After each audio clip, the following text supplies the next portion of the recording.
partly about a year ago, Andy and I started having coffee and lunches with a certain man, Geoff Calkins, really often, just like, hey, we'd love to buy you coffee, and we'd love to buy you lunch, and we'd love to buy you dinner, and hey, we'd love to hire you.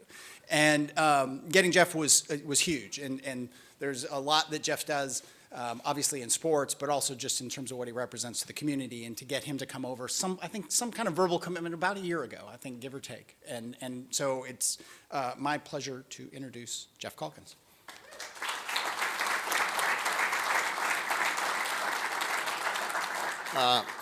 Thanks for coming. Thanks for sponsoring.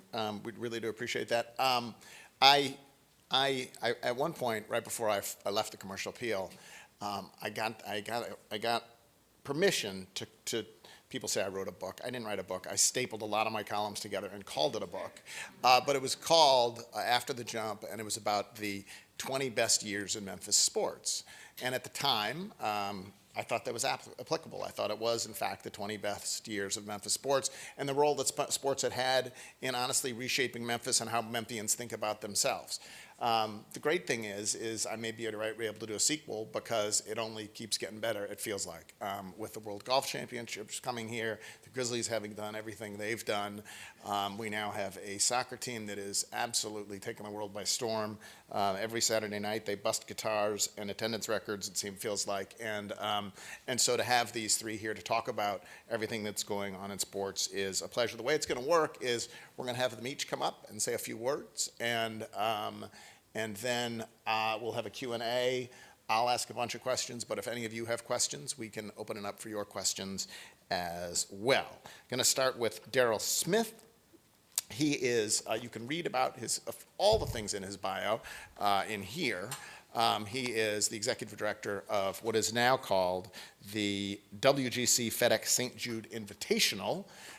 Bigger and better, truly one of the events that is going to reshape sports in Memphis. He's going to tell us in a minute whether Tiger's coming. I'm looking forward to that. I'm thrilled to hear about that. But then the thing that is not his bio, I don't know why this isn't, but his dad is actually a twin. And the twins were named Darrell and Farrell, and he used to bring them to school on show and tell days. Darrell Smith. Well, thank you, Geoff. Appreciate that introduction. Appreciate that interesting fact about my father, who is a twin. His name is Darrell. I was named after him. My dad and my mom decided not to have the same middle name as my father, so I'm not a junior, which I have no idea why they named me Darrell and not be a junior. But my dad's name is Darrell Dean, and take it a one step further, my uncle's name is Farrell Gene. So don't know what that says about me, but I'm proud of the heritage I come from. But I appreciate the introduction and appreciate the Daily Memphian for hosting this event once again. Bo and to First Tennessee, thank you for you guys and the sponsorship of the event. And it's so good to see so many familiar faces in the audience, and I think that's what makes it so special to be a Memphian, is that we all support each other and we want to see great success for everything that is truly Memphis. And the golf tournament is truly Memphis, the Memphis Grizzlies are truly Memphis, Memphis Redbirds and 901 FC, and of course AutoZone Liberty Bowl, and the list goes on and on. But we're honored to be here. I'm happy to share a lot of exciting news. Things have changed quite drastically since last January when I attended this.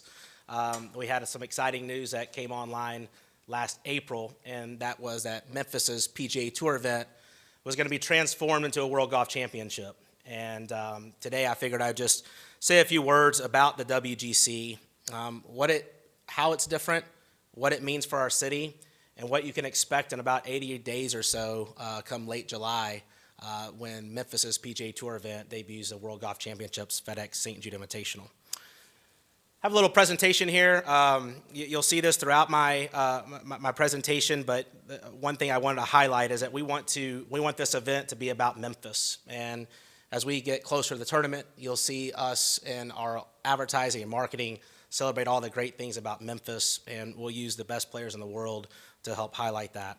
Of course, here on this opening slide, these three PGA Tour players, the one front and center is what I think is our defending champion, and he won the last FedEx St. Jude Classic, Dustin Johnson. But the individual To his left is really our defending champion, and that's Justin Thomas, because he won the last World Golf Championship at Bridgestone, which was at Firestone Country Club in Akron, Ohio. And then to Dustin's right is Brooks Koepka, who has won 3 major championships and is currently number 3 player in the world. But before we get started, I have a quick little video that kind of showcases what's in store for the future.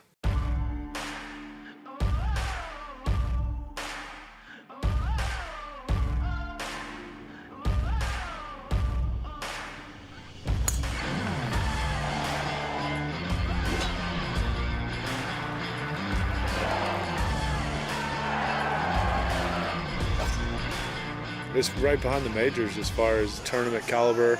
You know, you get the best players in the world at WGC. They're events that you want to play well in and you want to win. That's why I've been practicing so hard for 10 years, so I could test myself, not only against myself, but against the best players in the world.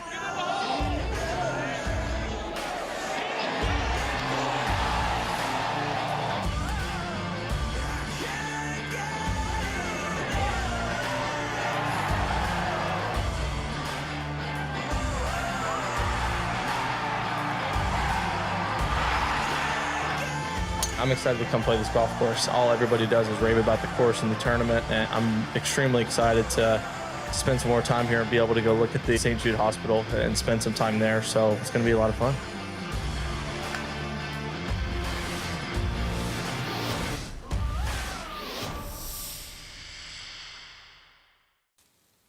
As you can tell by that video, I mean, there's no question that World Golf Championship's a totally different caliber as you look what the FedEx St. Jude Classic has been for 60 plus years. And it's exciting to be on the tournament staff and to use this time to reimagine our event in any way that we possibly can.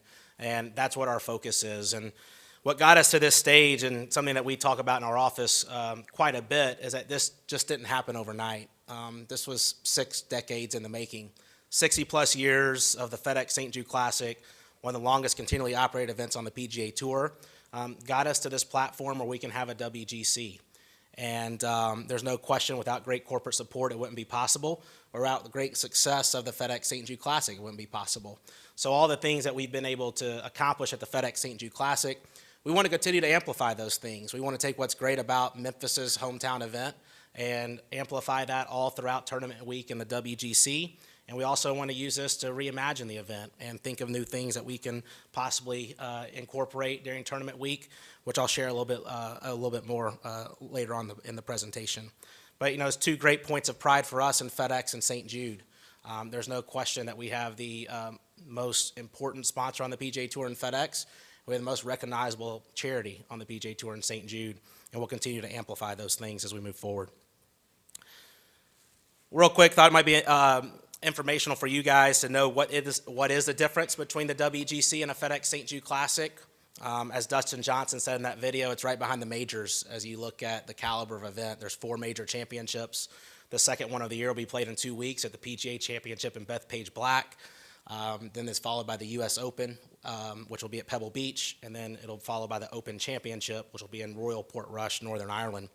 And then, of course, the first major of the year, a very accomplished golfer named Tiger Woods won in Augusta National. But we're a final in a series of 4 World Golf Championships. We join other host cities: Shanghai, China; Mexico City, Mexico; Austin, Texas; and then Memphis, Tennessee. So we're truly a global event. You know, our peers are operating events all across the globe, and it's proven that the best players in the world come play our events. Tournament dates, July 24th to 28th. Of course, our location at TPC Southwind.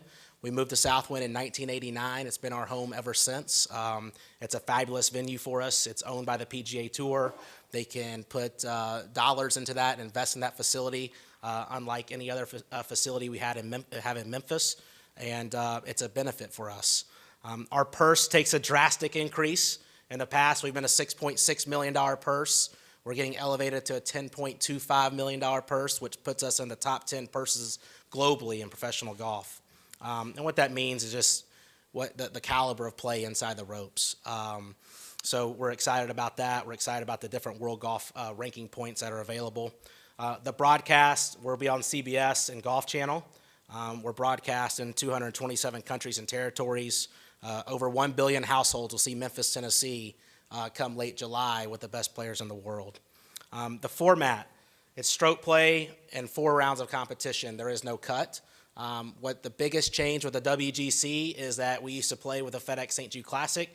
We had 156 players. Now we'll only have about 70 players, and they have to become eligible to play in our event. So the top 50 players in the official World Golf Rankings are eligible. Also, the last participants of the Ryder Cup or President's Cup, whichever event preceded our tournament. Last year was the Ryder Cup, so all Ryder Cup participants are eligible to participate, including the captain's picks. So all those individuals are eligible. And then other tournament winners on the PGA Tour with the strength of field over 115. So a very select criteria are eligible, which protects our field, the caliber of field that we have. And as you see here, the 2018 champion is Justin Thomas, who won the last tournament in Akron, Ohio. And then Dustin Johnson, who I think is our defending champion because he won the last FedEx St. Jude Classic. In all practical reasons, the FedEx St. Jude Classic came to an end last year. It was a 61 years of history, and now we're absorbing the history of the WGC Bridgestone Invitational in Akron, and it's a pretty special history to take over. The biggest field, the biggest difference at the end of the day, this slide kind of says it all. World-class field, world-size stakes. A lot of these individuals have been in Memphis before, and some of them have not been in Memphis before. These guys are not required to play our event in any shape or form, but they historically do play World Golf Championships, and they build their schedules around the WGC. So we're excited about the possibilities of these individuals coming to Memphis. We won't know exactly if they come until the Friday before at 5 o'clock. That's when we'll know what our final field is, but we're very, very bullish on having the best players in the world come late July. Mentioned this a little bit earlier, enhancements. We're reimagining our event all the way from top to bottom. We have been in the market since tournament week with different hospitality options. A lot of those being upgraded hospitality options. We've transformed the corporate experience on site. And Memphis has responded at an unbelievable level.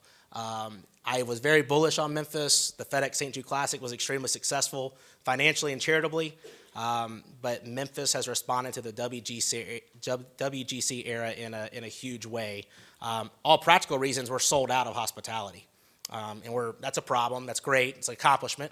But we're 80 days from our event, and we're thinking of new hospitality offerings that we can offer the corporate customer base here in Memphis and also regionally. We do know that this tournament will attract from all across the region due to the caliber of the field that we have. We know Little Rock, Arkansas, Nashville, Tennessee, Birmingham, Alabama, even further away than that, Chicago, Illinois. There's a lot of interest in the WGC, and we expect people from all across the region to be in town in July.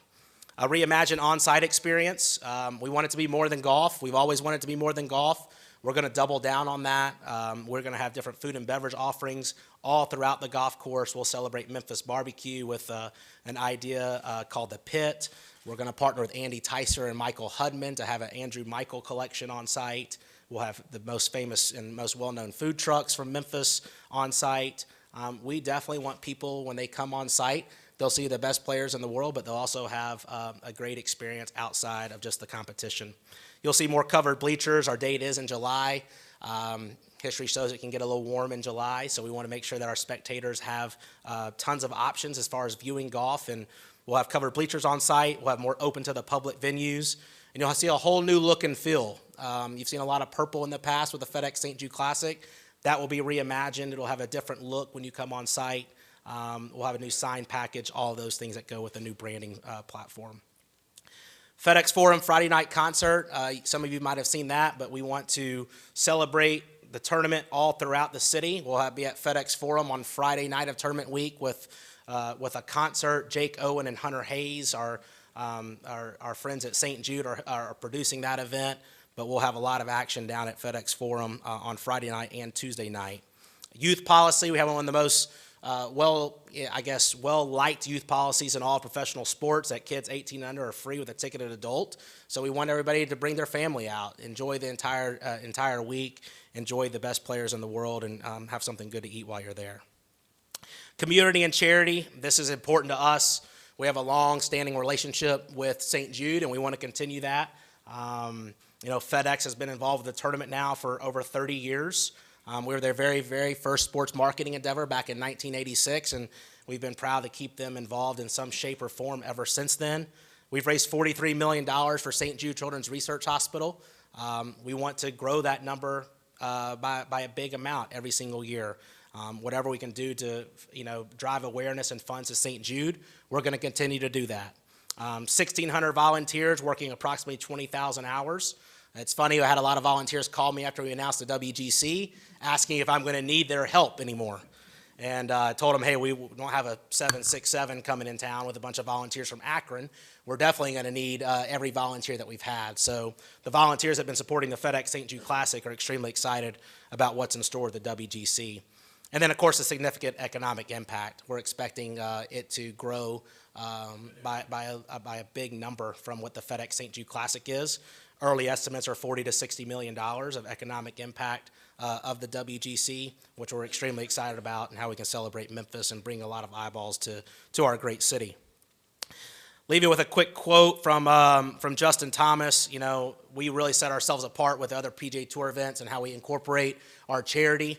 And a lot of the guys that have been here or haven't been here at the FedEx St. Jude Classic, that's one thing that they're looking forward to. They're looking forward to see how we integrate St. Jude, and they all plan to spend some time at St. Jude.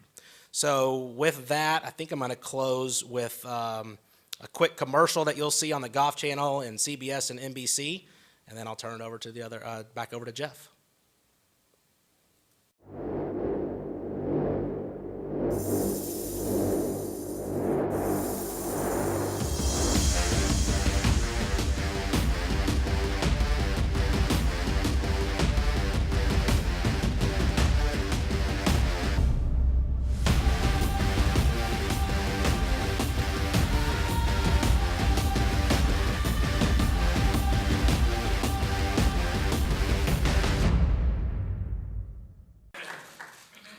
Craig Unger came here to work with the Redbirds, and they remade AutoZone Park. They improved everything about the Redbirds, and then on top of it, they decided, what the heck, let's add a professional soccer team. It has been filling up the AutoZone Park.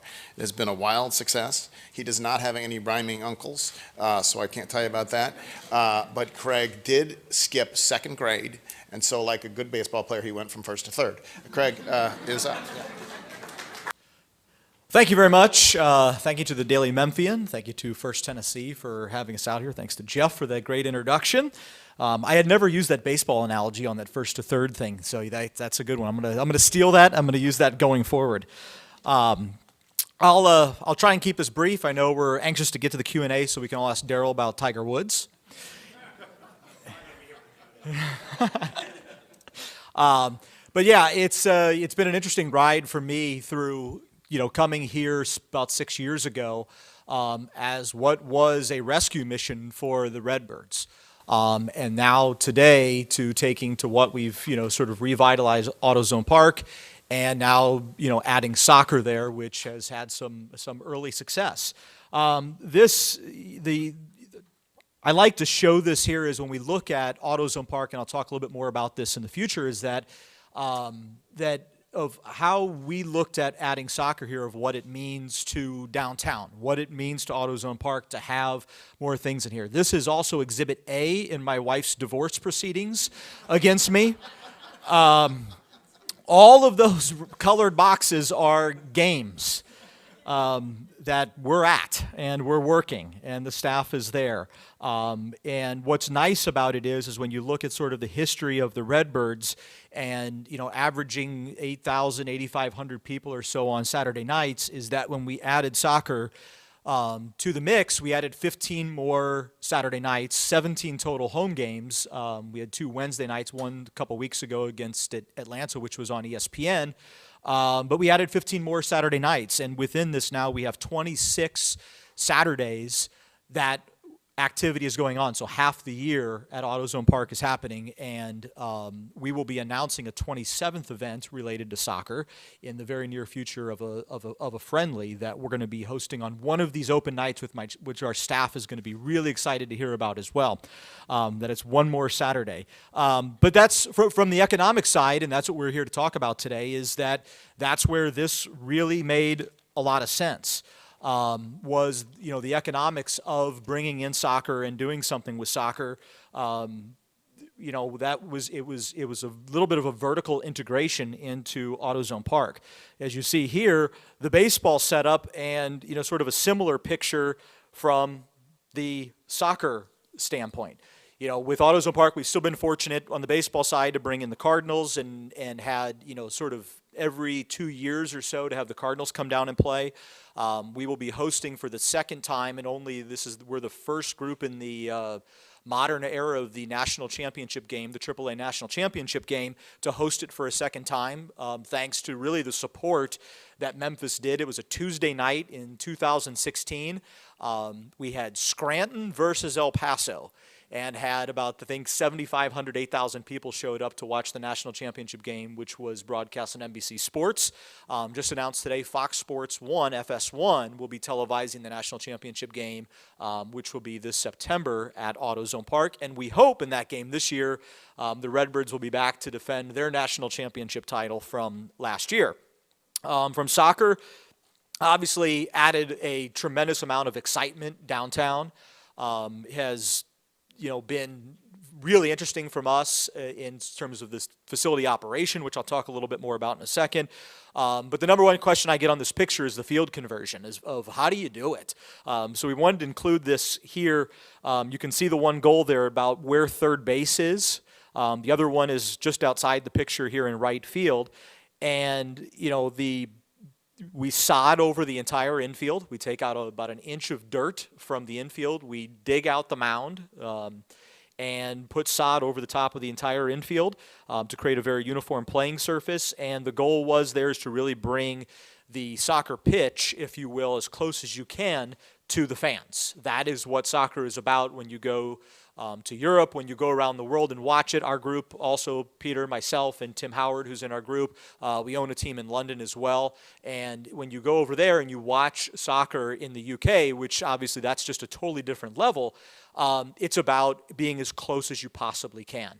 And that was our goal here, is when we did this, it had to be authentic, it had to be real, because soccer fans are, very, in this case here, very different than the fan bases we see at the Redbirds, at the Grizzlies, and maybe from golf a little bit too, maybe. I think Darrell's welcoming smoke bombs this year too, is what I had heard. That's unconfirmed, and you can ask that of him in the Q&A as well. But it's using AutoZone Park eliminated the need for another sport-specific facility that's only going to be used X number of times a year. In this case, soccer would have been 17 times a year. So for us to be able to do something with the facility, transform it to bring in another sport, use it 17 more times, and it's so far it has translated very well. This year we also added retractable netting.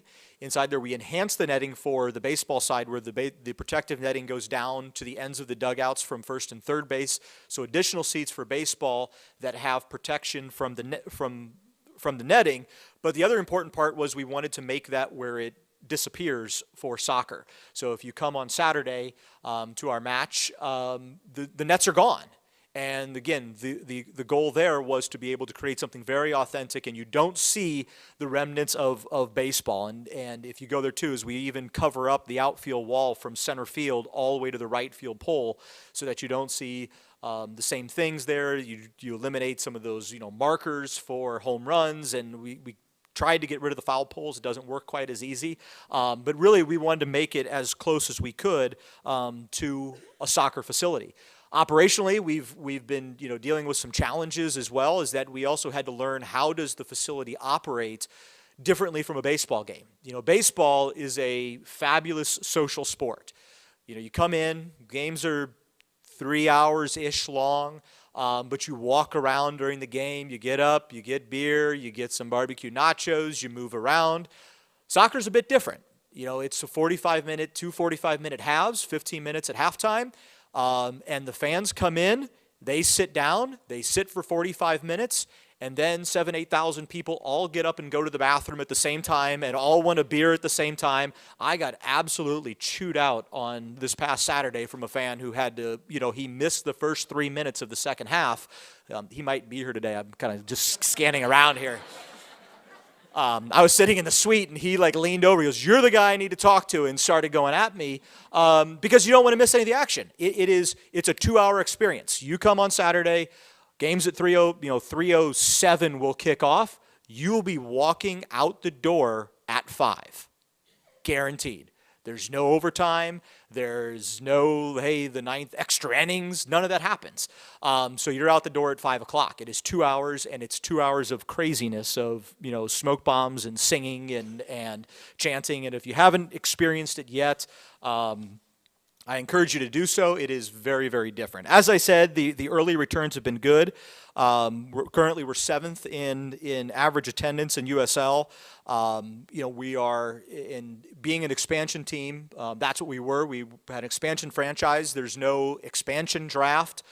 We had to go out into the free agent market and find players. And unlike really from basketball, football, baseball, which, you know, obviously has this gigantic system in place of going through the minor leagues, soccer doesn't really have that, and it's a bit of a free-for-all. And we bring in players from international. We have players from Trinidad and Tobago.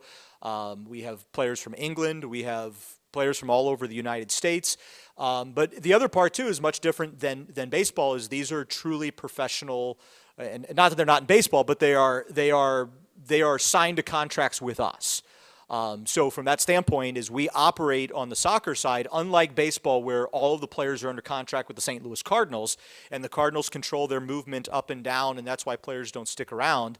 We are, on our side, more like the Grizzlies on the soccer side. You know, I'm on a regular basis on what we call technical calls on players. We're signing contracts, negotiating contracts. We sold a player a few weeks ago to another team. You know, there are all sorts of different mechanics that go in that, and we are in the market just as a, you know, professional team. A lot of times we get, you know, labeled as it's minor league soccer. The difference is it is not minor league soccer. Soccer is divided into a pyramid. And, you know, Division I, Division II, Division III. Division II, just it's smaller cities, and it's, you know, other cities. You talk about the economics of it is, you know, Nashville is in our same league as we are right now in USL Championship. Everyone knows, or you may have heard, they're moving to MLS next year. The difference on that is that, you know, Nashville's paying a $150 million expansion fee to go to for the right to move to MLS. They're building a $250-ish million stadium. They have massive amount of startup expenses. They will have spent $500 million before they ever play a match. We have a facility that works great. The expansion fees were nowhere in the neighborhood of $150 million. And frankly, when you look at one of the cool things is we're hoping on, you know, middle of May that we'll host a U.S. Open Cup game where that, you know, when you think of what the Open Cup is, be these other games that we have, it is the national championship, if you will. And the best way I use it to describe it is if you took all of the college basketball teams in the country of Division I, Division II, Division III, and put them all in a tournament together. That's what soccer has. So as we progress, hopefully, through the U.S. Open Cup, we will have the potential to play MLS teams. And Cincinnati, who's now moved up to MLS as well, but the Charleston Battery, who is in our group, has won the U.S. Open Cup. And it is not unusual for Division II teams to beat Division I teams, just as if, you know, happens in college basketball occasionally where, you know, teams will play an exhibition and you know, a Division II or Division III team can beat a Division I team. So it's really exciting of what soccer is and what it brings. Just real quickly back to the Redbirds. You know, we've had, you know, as I mentioned early on of that, we came in as a little bit of the rescue mission and revitalization is that, since 2015 when our group took over, we have had the 5th highest attendance growth across minor league baseball, which has been great when you look at, some of the other cities and some of the other places that are out there. It's the way Memphis has responded to sports and has been great, and I'm always been a huge believer in the rising tide lifts all ships. So I believe that as all of these other great things happen in the city, sports are the heartbeat of the city, and they really become, we're all in a good mood when good things happen in sports, and we're all in a crappy mood when bad things happen. So I think that's, when you look at what all of this brings is that sports is always sort of that feel-good side of the city, and it really builds that character of it. So we're excited to be a small part of that. We're excited to have the Redbirds, and obviously really excited to bring professional soccer to Memphis. Thank you.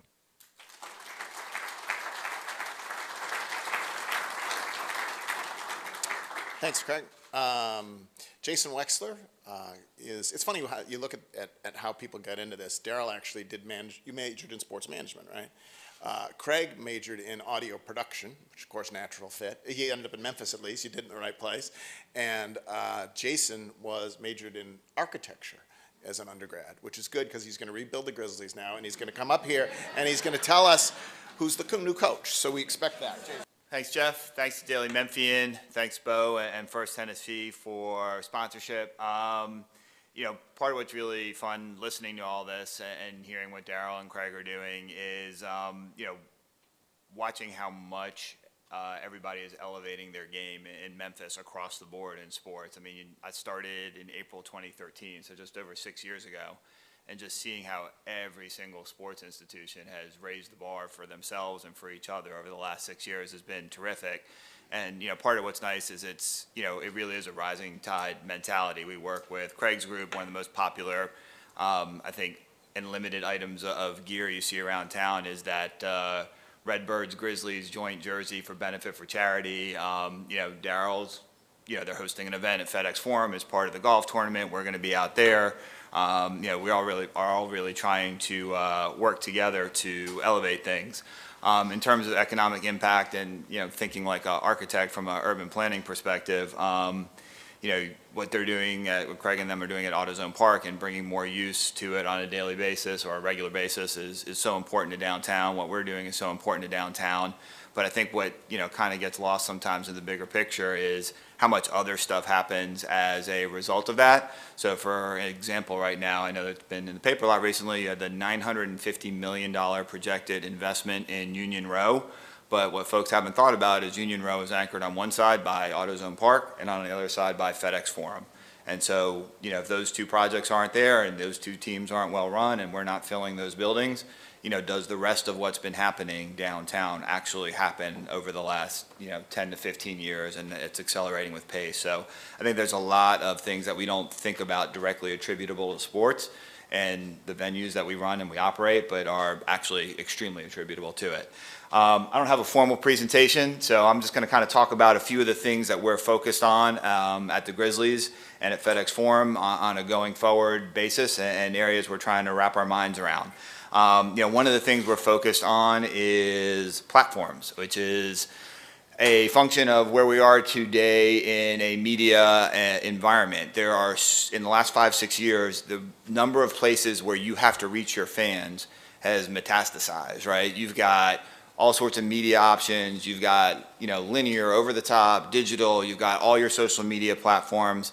And the problem is, we're trying to reach an audience from, age 5 to age 85. They're all in a different place. You're trying to grow your audience, but your audience at the same time is fragmenting into more and more places. So you have to reach them where they're at. So that requires more and more resources on our end to try and provide the information in all those places, to create, content that's going to reach them in all those places, to try and, just make sure that we're touching everyone we need to with our media, our content, our information. And all of those voices, all those places and platforms have different voices too. So, we've seen, the amount of people and time and attention we're putting just to simply get the same message out, just grow immensely and enormously. So you hope there's ROI on that, from an economic perspective, but the reality is it's just harder and harder, as I'm sure the folks at, Daily Memphian are working through too, to reach people because they're harder to reach because they're in so many different places.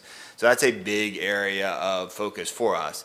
At the same time, one thing that just happened in the last couple of days, though we've been working on it for several months, that will be interesting to see in terms of fan engagement, how you reach fans, is the legalization of sports betting in Tennessee.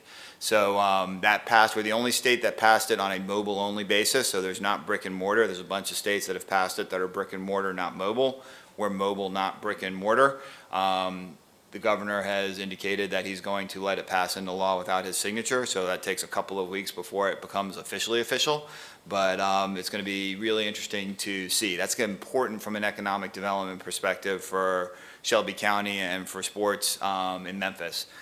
Sports betting drives fan engagement. It really matters. And when you're doing it on mobile, it's something that is happening all game long and all event long.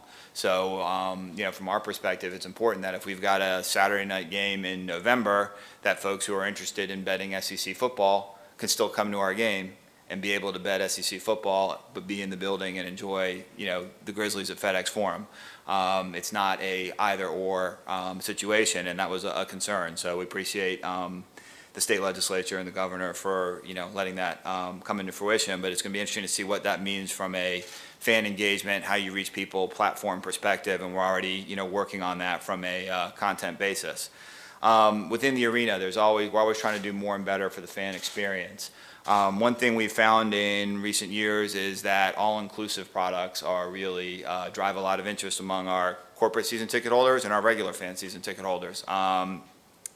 So we've got a lot of focus on that this year. If you guys can think about when you're in FedEx Forum on the east side of the arena, there's that section that kind of has tables, it seems like, as it goes up behind the basket. You go back 5-6 years ago, those were hardly sold through at all. Then we made that an all-inclusive product whereby your food and beverage cost was included in the cost of that, and we're completely sold through on that. And then a couple of years ago, we took 3 suites out and added a theater box concept, which is another kind of all-inclusive that was at a sort of higher amenity level from the club boxes.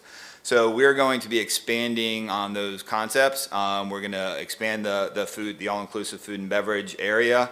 We're going to add a shared suite concept. We're going to take a couple of suites and sell all-inclusive seats in those suites that are adjacent to the food and beverage area. We're going to have single game all-inclusive suite products. So if you want to rent a suite for a single night, but you want to have it be part of an all-inclusive so your guests can go back and forth, we're working on that kind of product. We're going to be building additional theater boxes. We're taking 3 more of the pinnacle level suites out and making them into 5 to 6 more theater boxes as well. So, and we're also going to be overhauling our floor seat lounge and our floor seat holders where you have the feet on the floor, and I'm 100% convinced that is the single best experience in sports if you ever have the opportunity to do it. We're overhauling that floor seat lounge, and that's a part of the all-inclusive experience. And the gentleman there in the gray blazer and yellow tie is Kevin Albert, and he'll be happy to help any of you all with any of your questions about any of those new products or other products around FedEx Forum. And another area that we're focused on is mobile and how we can use your phone. We want to make sure that the fan experience in FedEx Forum is a communal experience, but where mobile can come into play is it can make it a more fluid fan experience. I'm going to use the word fluid again in a different context. That's why it's on my brain. But in this past year, we moved to mobile ticketing, right? So basically, we tried to get all of our season ticket holders to use all of their tickets through their phone on a mobile platform. That matters for a number of reasons, right? It allows us to know who's in our building. I mean, if you think about that in this day and age, when people used to trade paper tickets, you'd have 18,000 people in your building, and you literally wouldn't know who more than half of them were. Now, with mobile ticketing, you at least know who's in your building. It allows you to reach your fans more effectively and understand who they are and what their habits are so that you can, help them reach them where they're at with what they want. But one of the things we're, working on is how you create new and better products or improve the products you have to enhance the fan and ticketing experience. So one of the things we're working on is, and we introduced it last year, it took a little while to catch on, is fluid ticketing for all our MVPs. MVPs are our season ticket holders, and thank you for folks here who are MVPs. What fluid ticketing is going to mean is through our app, it's going to allow season ticket holders to add and return tickets to games. You know, there's certain parameters. You can't like return your first 10 games and go get 20 Lakers tickets. You know, that doesn't work that way. But what it does is, like, if you know you're going to miss a game, you can go ahead and return the 2 tickets you might have or 4 tickets you might have for that game, get credit through the app. You can then say, all right, well, you know, I'd rather have 4 tickets for this game because I'm returning the 2 from the other game, and you can go ahead and book that. Or if you have 2 seats normally and you have a 3rd guest you want to bring for the night, what you can do is put your 2 seats back in the system and then go add on and buy a place where there's 3 seats available if 2 aren't there. And so, you know, the ability to do more and more of that kind of amenity and experience through our app and through your phone, we feel in the long haul is going to really help the fan experience, and it helps season ticket holders navigate 41 home games and makes it easier to be a season ticket holder. So we're always looking for ways to enhance that experience. It's always tough when you have to force change upon people who are used to having habits, but folks who were reluctant to switch from paper ticketing to mobile, the first time they can text their tickets to somebody 10 minutes before the game starts instead of having to organize a handoff of a ticket. You walk them through it once, they do it once, like, oh, this is the best thing, I get it now. And we're trying to do more and better on that front. A last quick point is that we are continuing to always try and emphasize being a regional franchise, which we know is a slow, long-term, incremental process. So, we're a small market, and for the NBA, and the way to become a medium small market is to become a more regional franchise. So there's sort of 2 approaches we've been working on through that consistently. One is through youth sports. We want to get as many people within a 3, 4, 5 hour radius as we can. I mean, that's 5 hours is ambitious, but the first jersey their kids put on is a jersey for basketball that has a Grizzlies logo, and with our partner Nike, and has a Nike logo. We've got like a 1,000 kid league in West Nashville. That's a junior Grizzlies league. We've got league in Tupelo. That's a junior Grizzlies league. I think over 40% of our junior Grizzlies leagues are outside of Shelby County. So, we know those 8 and 9-year-old kids. Part of that's a ticketing package. Hopefully we get their families in. Part of economic development, come in for, a game or 2. Maybe that becomes an annual family outing. Maybe it becomes a monthly family outing over time. You get those kids being Grizzlies fans. Now they play 2K before they actually watch a game on TV. So maybe they're playing the Grizzlies on 2K, and we have Grizz Gaming, our 2K League esports team, who plays, I think, now. And then, parents maybe become fans, and then everybody starts watching on TV, and you start to develop a regional fan base over a period of time. The second way we're trying to do that is with Grind City Media. We're trying to be, as a digital media company, and the only NBA team and the only professional sports team that I know of with a full-blown digital media company. We're trying to do more and better in reaching an audience that's not geo-gated and just in Memphis. So, you're going to see more and interesting content coming from us on a couple of fronts, which can't quite announce yet, but we'll be rolling out pretty soon, along with what we're doing from a live stream, podcast, YouTube, regular basis, where again we're trying to meet all these people on all these platforms. From our perspective, if you are a college football fan and you come to the Grizzlies secondarily, or you're an NBA fan somewhere and you hear about a concert at FedEx Forum, those are all wins for us, even if your primary focus and the primary reason you start listening, watching, following us on social was not necessarily Grizzlies related content. So, with all of that, we're trying to build over the long haul to make the Grizzlies a regional franchise. The big picture vision, if you wanted to put it that way, is if you think about why this town is all Cardinals fans, it goes back to KMOX, and you think about that radio map from the 40s and 50s and how that covered the territory. And then you kind of shift down a generation, and the reason half the town and a generation down are Cubs fans or Braves fans is you had the cable WGN superstation, right? So you had WGN and you had Turner, and everybody watch the Braves or the Cubs. What we're trying to think about being is that same regional concept, but with digital media for the next generation, so we can be that regional NBA franchise, so that, you know, over time, everybody growing up in Nashville and Little Rock and St. Louis and Jackson and everywhere in between, Birmingham, will be Memphis Grizzlies fans. So appreciate it. Thanks. Look forward to answering some questions. All right, I'm going to invite the three panelists to come on up. Darrell has to leave a little early, so we're going to grill him first. But I'll ask some questions, and then if any of you have questions, we'll mix those in as well. The first, and this one's just for all of you, is we've heard of the promise and some of the wonderful things that are happening. What are the challenges of Memphis as a sports town? And there's things you always hear. You hear, well, Memphis is a walk-up town, and you always hear, well, Memphis will only support a winner. My experience is that most people prefer winners, but I'm questioning, are there, beyond small, which I take for granted, what are the challenges here, and how would you address those two things that you hear all the time? We'll just start with Darrell and go down the row. Well, I think there's always challenges for sure. I mean, you know, I would say that, you know, the size of our market is always challenging. We all probably go to the same corporations and individuals in our market for support, and they all stand behind us. So I think that's always a challenge. We're not a Dallas, Texas, or a New York where, you know, we don't have every company possible to go and pitch our business, but also I think it's an advantage because it really keeps that community aspect, and everybody wants to see a winner, everybody wants to support Memphis. But the pool is at times shallow, and we usually work around that to make it the best we possibly can. For me, having about 100 outdoor events a year, it's weather. I mean, we have, you know, we run the gamut. I mean, it was early April. From a Redbirds perspective, April was a disaster for us this year. It's been rainy. We had game times where it was 45 degrees outside.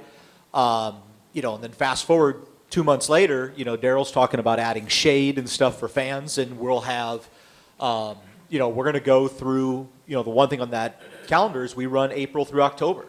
You know, we pretty much, our, you know, soccer starts in March. You know, we're going to be off for just a couple of months, and, you know, we're pretty much 3.5 seasons of weather. So for us, it's weather. It's just, it's a challenge. I'm a junior meteorologist. Yeah. I know, Jason, the FedEx Forum is always a comfortable, how many degrees? 72 degrees. The FedEx Forum is always a comfortable So 72 is my degrees. office. My office is nice too. So what's your view on all this? You know, for us, you know, one of the challenges we see the most is that Memphis is not a big B2C, business to consumer sponsorship market. So, you know, when we're trying to bring regional and national sponsors in, you know, to Darrell's point, the local folks are great, and they really work hard to stand behind as many institutions as they can. But, you know, because we're not a large consumer spend market, getting those, you know, national and regional sponsorship dollars presents more of a challenge than I think it does for other organizations. I would say the flip side of that, though, is, you know, what we embrace in being a small market is it, you know, from the outset, your margin for error is less, so it forces you to be innovative and thoughtful and proactive on the front end. So, you know, I always tell our folks that to me, being a small market is an advantage because, you know, we know where we stand and we're going to innovate on the front end, and we can't afford to be soft or, you know, try and make things up on the back end because we know it's not there. So, you know, let's get it right from the outset. I have some specific questions for each of you really quickly, if I could. On the Tiger thing, you never cleared that for us, Darrell. No. When will you expect to know, really? And, so when he wins the Masters, I talked to Jack that day he won the Masters, and on the one hand, it's fabulous. He wins the Masters, he's back, Tiger Mania is bigger than ever.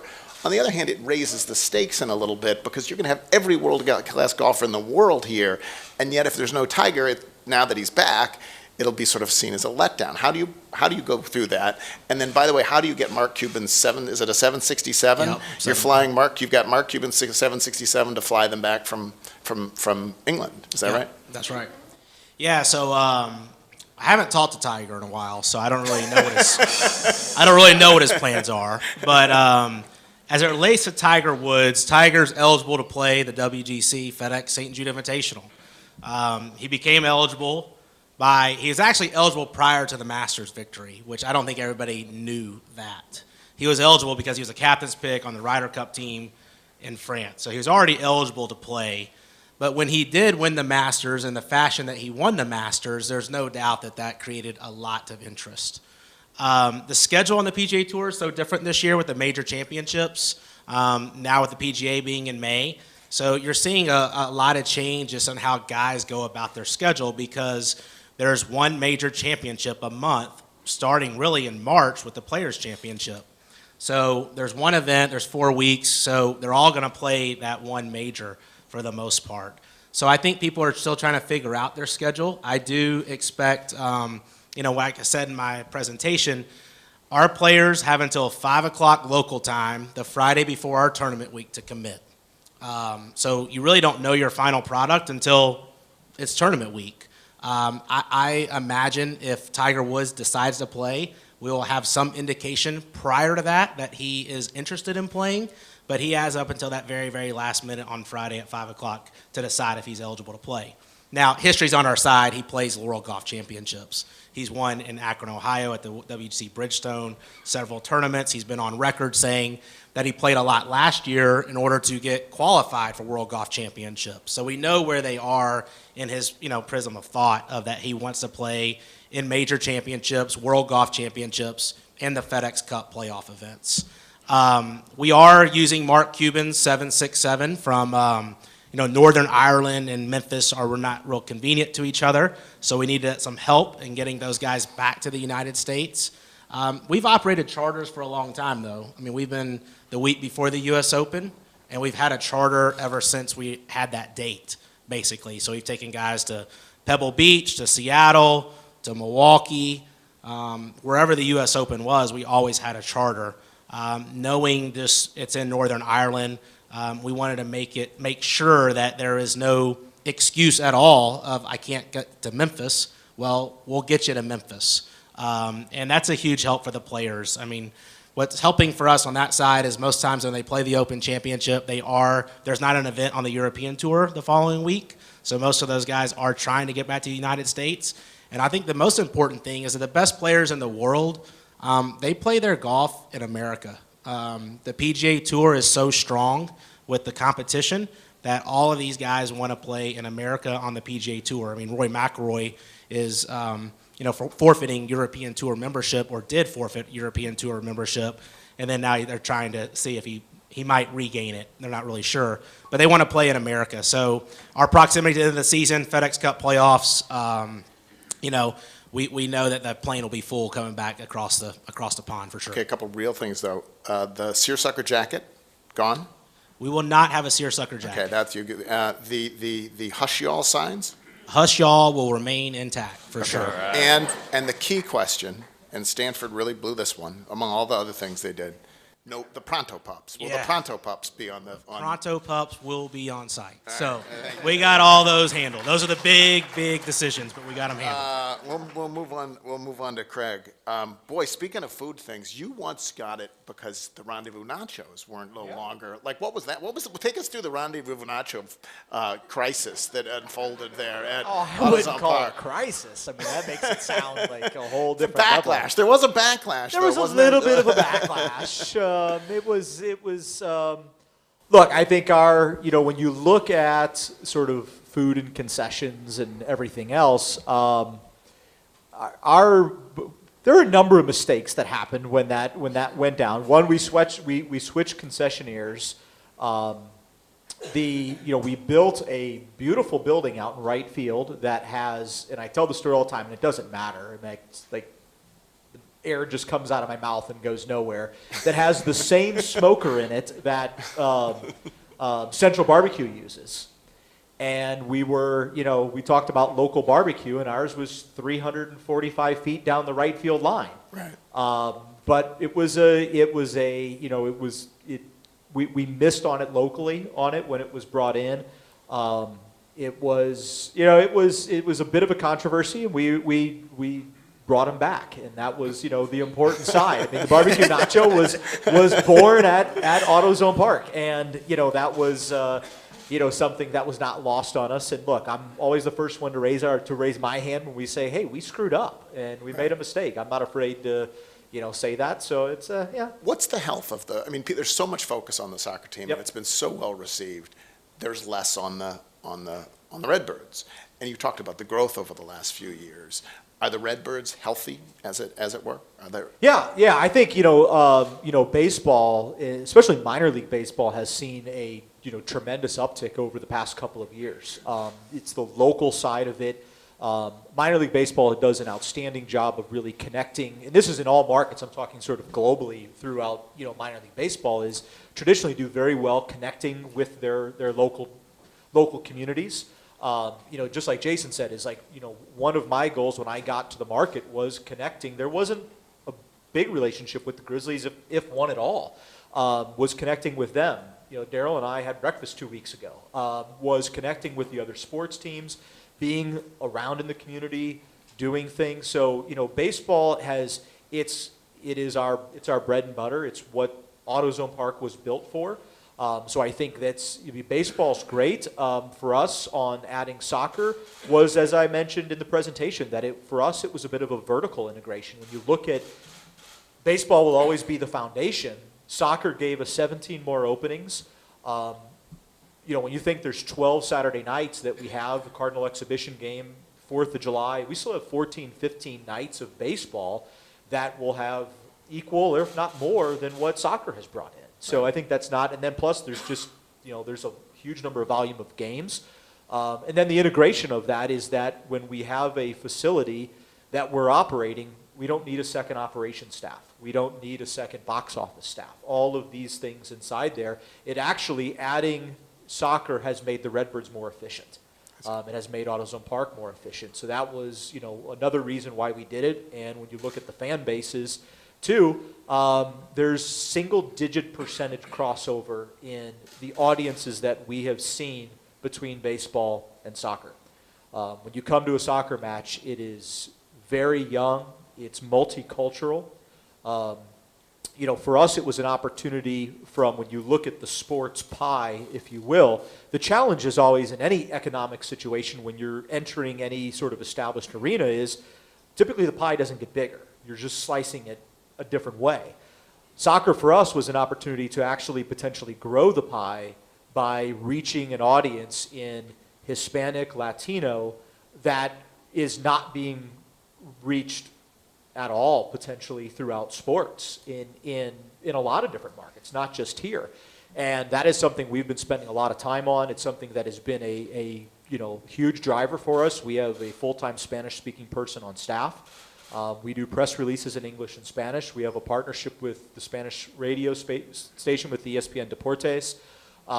And we sort of anecdotally are, seeing that somewhere between 10, 15, maybe as high as 20% of the audience inside of AutoZone Park is Hispanic, Latino community. So, and that has potentially a natural crossover, when you look at the number of Latin, Caribbean players in baseball, for us to potentially introduce them and get them involved in the baseball side. What happens to the turf, by the way, when you take it on and off? Is it done? It's gone. It's gone. It just goes away. Yeah, it's by the time we've gone through it, sometimes it's only down for a couple of days, and it's hard to sort of even keep it alive because it is when you come and everybody's like, if you want to come watch a conversion, it's sort of interesting. Might sell tickets for that one day. It's like you come watch us do it. But we started right after we had a day game on last Monday, and by Monday evening at about 6 o'clock, the mound was gone, and the dirt had been taken off of the infield, and we put a thin layer of like a landscaping fabric down in between the layer of clay of the infield, and put about 1.5 inch thick cut sod. This is not the sod you're buying at Home Depot. It comes in giant rolls. It's rolled out. It is extremely heavy, extremely thick so that it doesn't come up. But it's very hard to keep alive. We actually have a patch at home plate right now that is not doing very well because we've had a hard time keeping it watered and keeping it wet, and it's been a little warm. So we're going through a little bit of a learning curve of keeping sod alive for a week on a baseball field. For Jason, one of the things is forever since the Grizzlies have moved here, whenever anything isn't going absolutely pitch perfect, people will say, well, when are they moving? What can you tell people about the Grizzlies and their long-term future in Memphis?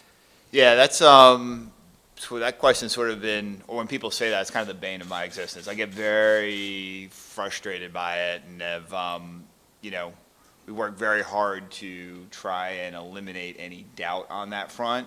What's interesting about it is most of the doubt ends up being created externally from folks outside of Memphis, and then gets kind of relayed internally. One of the things we've been quietly doing this year is when teams from major media markets come into town, we've been hosting them and the media who covers those teams and walking them through what our actual lease structure is, why it's so important for the NBA to have a team here in Memphis.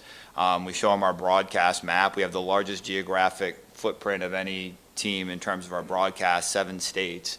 And say, well, how can you be the number 2 sport chasing the number 1 sport if you would have this giant hole in the middle of your map, right? We walk them through the fact that we're also the single best basketball town in the South. To me, that's unequivocal. There's some really well-run teams and well-run organizations. I have great respect for my other peers who run their teams in their cities, but unequivocally, Memphis is the strongest basketball town in the South. If you try and take that off the table, what does that mean for the NBA? And, you start to get all these folks who, getting them to understand that, this sort of coastal economic Darwinism narrative of the biggest cities need to have teams at the expense of smaller cities doesn't really make sense with, the reality on the ground. And by the way, the small market teams on a per capita basis actually outperform all but the very biggest large market teams. And you kind of walk them through that stuff, and you do that one by one, and they get it. Because a lot of what happens in the NBA, and you've seen this for years, is just information is traded courtside. It's not actually sourced. So you have 2 groups in Seattle that at the same time are trying to get arenas built. It helps for those folks to create an impression that there might be a possibility of an NBA team coming. In the post-buy-sell world now with, everything with Robert affirming, the team here in Memphis, you've seen some of that attention shift to New Orleans. And, feel bad, Mrs. Benson, like every 2 weeks is having to make a public declaration, the same thing that we've always done. So, I think the teams that are, in the NBA that are located where they are staying where they are for the long haul. And, I think the rest of it is, speculation from folks trying to get buildings built and fill them. The other thing you hear is that the Grizzlies can't survive being bad, that the management is doing anything to not be bad. Of course, you'd want to be good rather than bad, but that in particular there's this fear that because it's a small market, that's something we cannot endure or whatever. You have not been trending the right direction competitively. How have renewals gone, and what's your philosophy? Can this market survive a drought? Yeah, and I think it has, and I think it's better positioned going forward. We've built up a fan base over years, but I think what folks forget sometimes, because we're also in it here in Memphis, is that we're a really young team. Like, all these things are really young from a sports perspective, right? So next year is going to be the 25th year of the existence of the Grizzlies franchise, and the year after that will be the 20th year of the team in Memphis. So that's not even one generation yet. So, the kids who grew up at age 4 and 5 years old that, when the team first got here, they're now 24 or 25, right? It takes generations to build up a deep fan base. So, we're first doing that. And what's exciting is the number of people you talk to in their 20s who part of why they come back to town is like, well, I could have still had this job in Atlanta. I could have had this job in D.C., but you know what? I had a great opportunity in Memphis. I can live in this cool place downtown for less money. I can go to 15 or 20 Grizzlies games a year too, and it's become part of that factor. So, you have that component of it, but also from a season ticket perspective, like we've worked really hard, and we saw this year the way the year was going, right? So we got out in front of it and working with our season ticket holders to make sure that, we're providing the best possible customer service, that we provide a great experience, that winning and losing matters, but it's not only about winning and losing.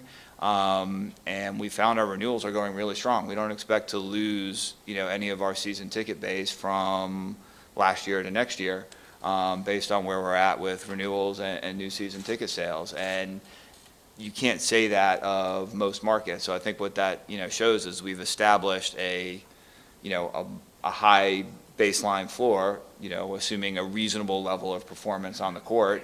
And, then you do have your ebbs and flows with winning and losing. Thank you, the three of you. We really do appreciate it. Thanks to First Tennessee for sponsoring it. Thanks to the Daily Memphian.